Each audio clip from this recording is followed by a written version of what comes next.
Bom, a gente já falou sobre os transtornos de humor, já falamos sobre a definição e o conceito do transtorno bipolar, e no vídeo anterior a gente falou sobre o episódio de ativação de mania. Hoje a gente vai falar sobre a hipomania. Se você não viu os vídeos anteriores, se inscreve no canal e clica aqui que vai aparecer o link para você assistir o vídeo anterior. É importante até para você entender o assunto de hoje.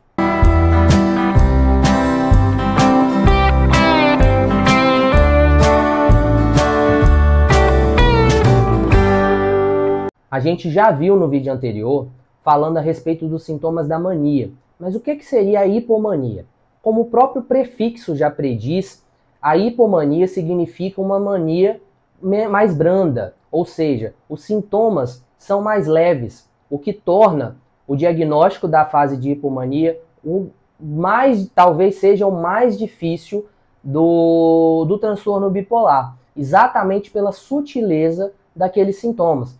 Então, o profissional que não é treinado, que acha que transtorno bipolar é oscilação entre euforia e depressão, muito provavelmente vai deixar passar os sintomas da fase de hipomania e pode até diagnosticar um paciente de maneira errônea, o que vai ser muito prejudicial para a qualidade de vida daquela pessoa. Enquanto na mania, qualquer pessoa, independente de conhecer o paciente ou não, vai perceber que existe alguma coisa errada, na hipomania não. Na hipomania, isso pode ser confundido com a personalidade do sujeito, com o jeito que ele é. Muitas das vezes, como eu falei, na hipomania os pacientes até costumam gostar dessa fase, porque é uma fase que o paciente, por estar mais ativado, ele consegue fazer mais coisas ao mesmo tempo, ele se torna mais produtivo. Então, muitas vezes ele está num estado mais elevado de humor, mais otimista, mais feliz, e quando ele acaba comparando com o estágio de depressão, que tudo está ruim, a vida está cinza, né? A vida não tem cores, na fase de hipomania é o contrário, na fase de hipomania tudo está ótimo, tudo está maravilhoso, né? E ele está mais produtivo, ele está mais acelerado, ele consegue fazer mais coisas, ele consegue dar conta das demandas diárias dele, então para ele aquilo costuma ser um episódio em que ele curte, que ele gosta mais. A hipomania, diferente da mania, precisa ter os critérios, os sintomas aparecendo por pelo menos 4 dias, diferentemente da mania, que são 7 dias no mínimo. A mania, ela pode ou não representar prejuízo no funcionamento do paciente. Quando a gente fala de mania, a mania sempre vai representar algum tipo de prejuízo para o paciente, diferente da hipomania, que, como eu disse, pode ser que seja só uma fase de otimismo, de alegria e de produtividade. Os sintomas são os mesmos citados na fase da mania. Então eu vou passar rapidamente, não vou explicar, vou só citar, e quem quiser entender um pouco mais, volta no vídeo anterior e dá uma olhada. Então, o humor está elevado, está grandioso ou irritado, acontece muito do estado de humor do paciente não ser um estado de humor otimista, e sim um estado de humor disfórico, irritado, acontece bastante. Também existe a redução da necessidade do sono, a pressão por fala, o paciente está mais falante, normalmente mais piadista, se sentindo mais engraçado, o pensamento continua acelerado, muitas vezes isso é confundido com ansiedade, mas o pensamento está arborizado, assim como na fase de mania, acelerado, pensamento de ping-pong, pulando de um lado para o outro. Há mais dificuldade de concentração, a distratibilidade, como eu tinha falado também na fase de mania. Aumento da atividade dirigida para objetos ou ativação psicomotora. E também o aumento do envolvimento com atividades de fins dolorosos, como eu já falei anteriormente. É muito comum nesse momento que o paciente apresente algumas características, como as que eu vou citar agora. Para você que é profissional e para você que é paciente, que tem esses sintomas, é importante prestar atenção e verificar se você não se identifica com alguma delas. Na hipomania é muito comum haver pressa, haver urgência pelas coisas. Então, é natural que muitas vezes o paciente, ele, como eu disse, tem um ganho de produtividade, ele esteja mais rápido, ele esteja mais produtivo fazendo as coisas dele, seja no trabalho, seja nas relações sociais, afetivas, ele está mais rápido, ele tem mais necessidade de fazer as coisas. Então, muitas das vezes acontece do paciente se tornar mais obstinado, ou seja, ele está mais focado naquele objetivo que ele tem. Muitas das vezes esse objetivo surge na hora. É até um sinal que a gente pode perceber. A pessoa ela nunca teve ideia, teve vontade de fazer determinada coisa, e aí, do nada, ela resolve começar um determinado projeto. É importante a gente observar que isso pode ser fruto da hipomania. Muitas das vezes acontece da pessoa iniciar esses novos projetos e normalmente não dar fim neles. Ela começa e daqui a pouco ela abandona, e aí depois o paciente chega para a gente sinalizando que ele tem muita dificuldade porque ele nunca consegue terminar as coisas que ele começa. Na fase de hipomania, também é comum acontecer a pessoa ter mais interesses amorosos.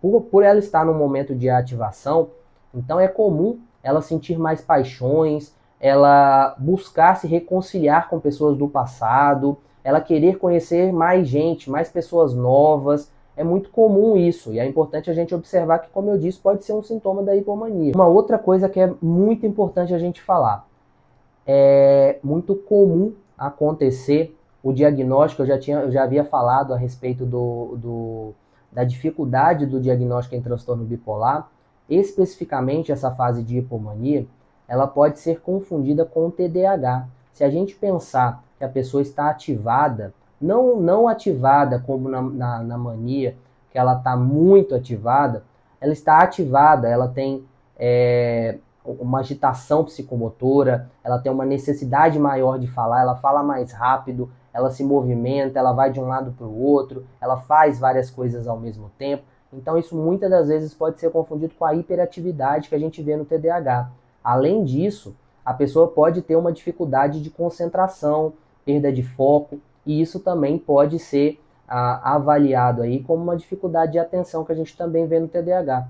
Muitas das vezes acontece do paciente ser diagnosticado com TDAH e, na verdade, ele está oscilando o humor, né? E naquele momento ele estava num episódio de hipomania. E esse diagnóstico errado representa um prejuízo muito grande na qualidade de vida do paciente. A gente tem que estar sempre atento a isso. Eu havia falado também a respeito do humor. Muitas das vezes na hipomania a pessoa até começa com um humor mais otimista, com um humor mais feliz, mais alegre, mas exatamente por ela estar ativada, ela também está impulsiva.